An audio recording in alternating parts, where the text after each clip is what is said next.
Good morning, Standard 3.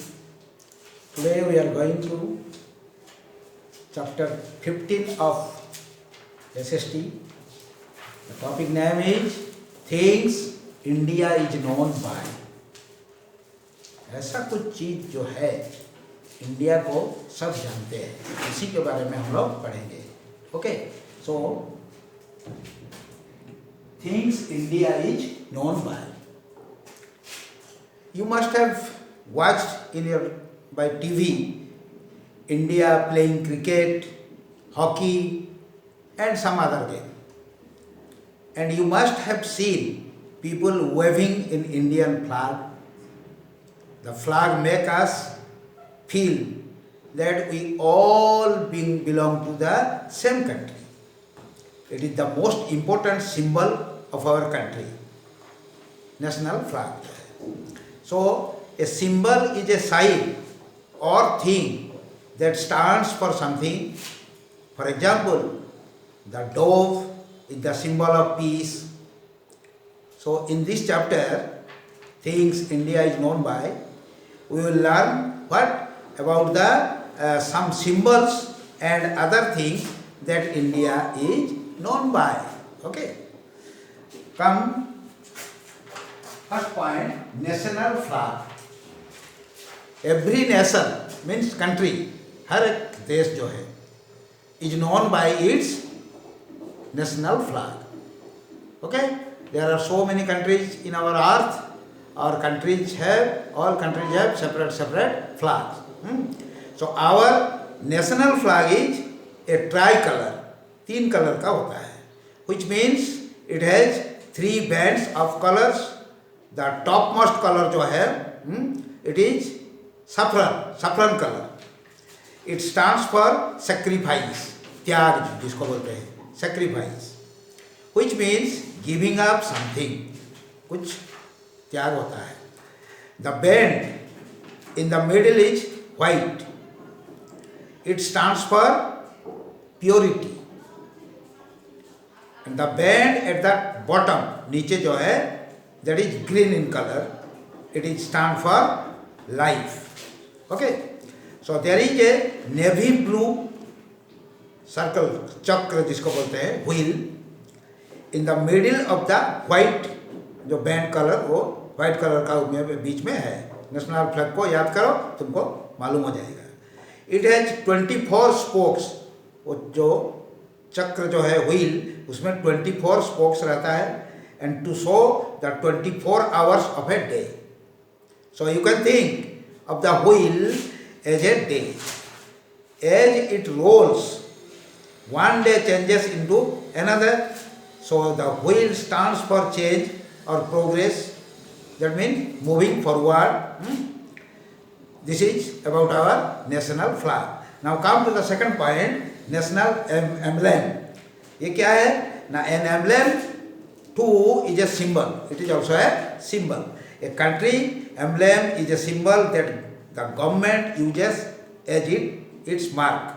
उसका जो सरकार का जो ये है वो symbol देता है, चिन्हित करता है. We took our national emblem from a statue at the top of a pillar in Sarnath. Sarnath कहाँ है? उत्तर प्रदेश में है, याद रखना. So the pillar was made by Ashok, the great king who ruled over a large part of our country more than 2000 years ago. 2000 साल पहले अशोक नाम के एक राजा जो थे वो इंडिया को शासन करते थे. उसी हिसाब से ये सिंबल अभी भी हम लोग रखे हैं. ये एम्बलम है, हमारे जातीय जो चिन्ह जो है उसको बोलते हैं एम्बलम. वही है national emblem. The pillar is now broken. Sarnath में जो पिलर अभी थोड़ा टूट गया है, 2000 साल सोचो उससे पहले वो बना हुआ था. And the statue is kept in A museum. और स्टेचू जो है एक म्यूजियम में रखा हुआ है. कभी भी तुम लोग सारनाथ जाओगे तो तुम लोग को ये देखने के लिए मौका मिलेगा. अशोक का टाइम उसी टाइम में बना हुआ था. It has 4 lions, 4 ठो जो लायन रहता है चारों तरफ. एंड डिफरेंट डायरेक्शन, मतलब west, east, north and south, ये चारों तरफ जो है मूव करके, फेस करके ये सिंबल है। एट द फीट, नीचे, at the feet of the lions there are 4 animals. जो एनिमल ये होता है वो दिखाएंगे कैसे,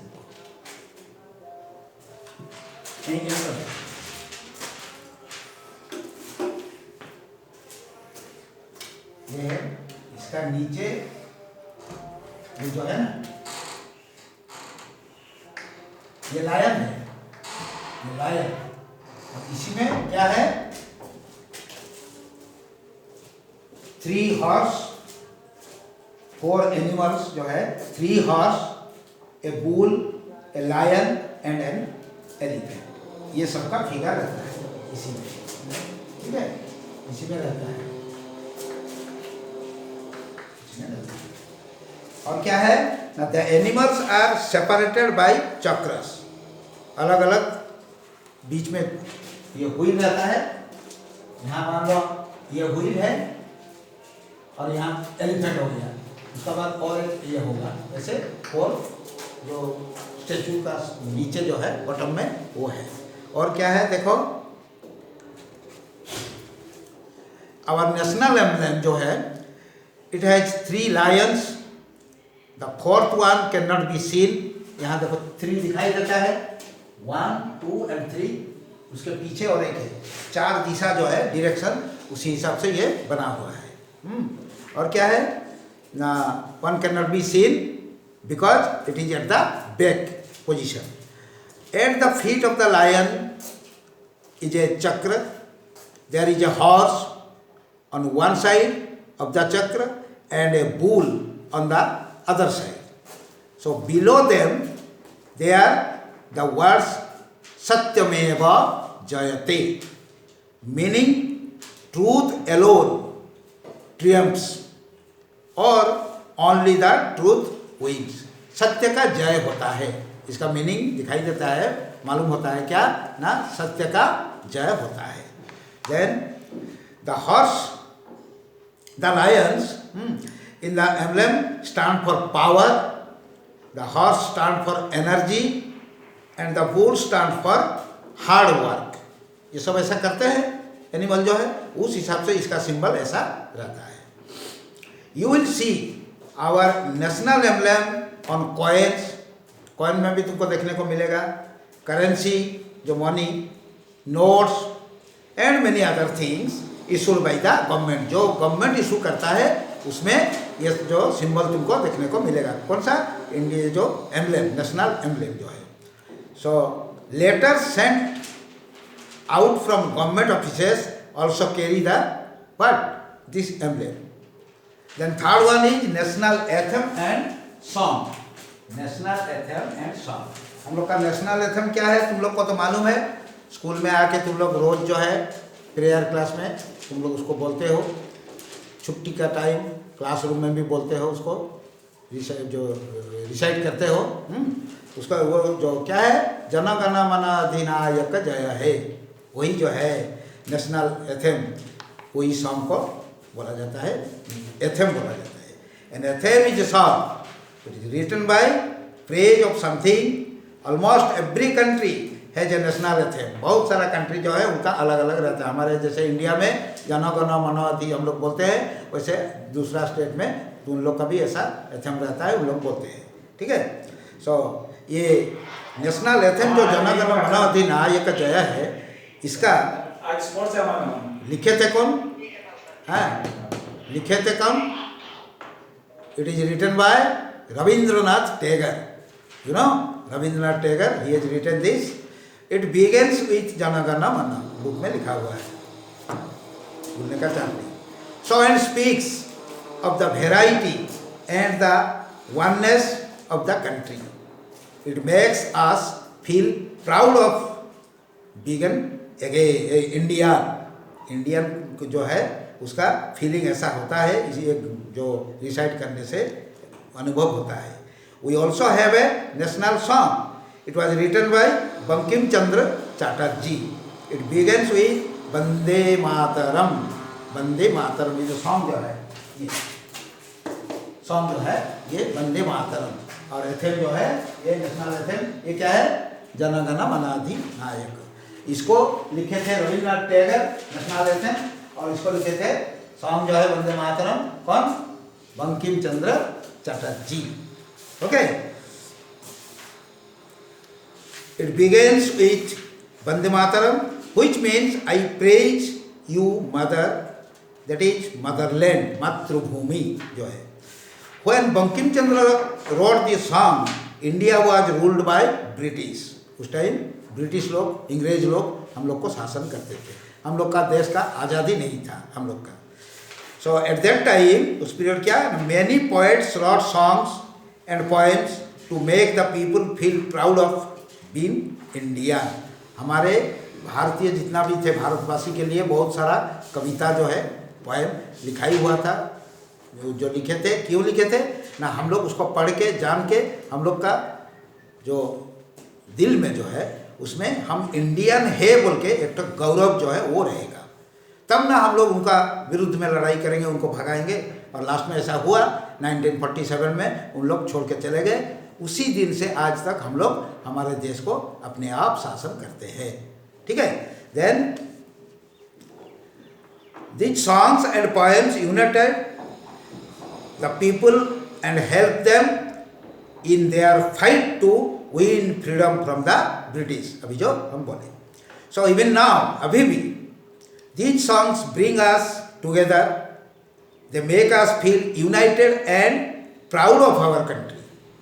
जो सॉन्ग जो है इसको सुनने से हमारे जो हृदय में, दिल में जो गौरव आता है, हम इंडियन है, हम इंडिया के लिए कुछ करेंगे, इंडिया इज आवर मदरलैंड, ऐसे हम लोग का सोच में आता है। They make us remember all those who fought to win freedom from the British and all those who have defended our country since then. समझ गए ना। अभी और अदर सिंबल क्या है देखो, जैसे टाइगर, टाइगर क्या है, नेशनल एनिमल जो है, पशु, टाइगर को बोला जाता है। और नेशनल बर्ड कौन है, पीकॉक। और नेशनल फ्लावर किसको बोलते हैं, लोटस। ये सब अदर ये में आएगा। So we have a national bird, national animal and national flower. The peacock is our national bird है, और टाइगर इज नेशनल एनिमल है, and lotus is our national flower है। Okay, so this is about your what things India is known by. ये सब से मालूम होता है कि इंडिया क्या है। You know, India is the many largest country में एक है। और ये सब जो पूरा शुरू किए थे कहाँ से, हम लोग जो टीवी में देखते हैं, क्रिकेट, फुटबॉल, ये मैच सब देखते हैं, ये सब पूरा अर्थ में उनका नाम है। उस हिसाब से हमारे इंडिया का ये जो है हम लोग पढ़े। Okay, thanks.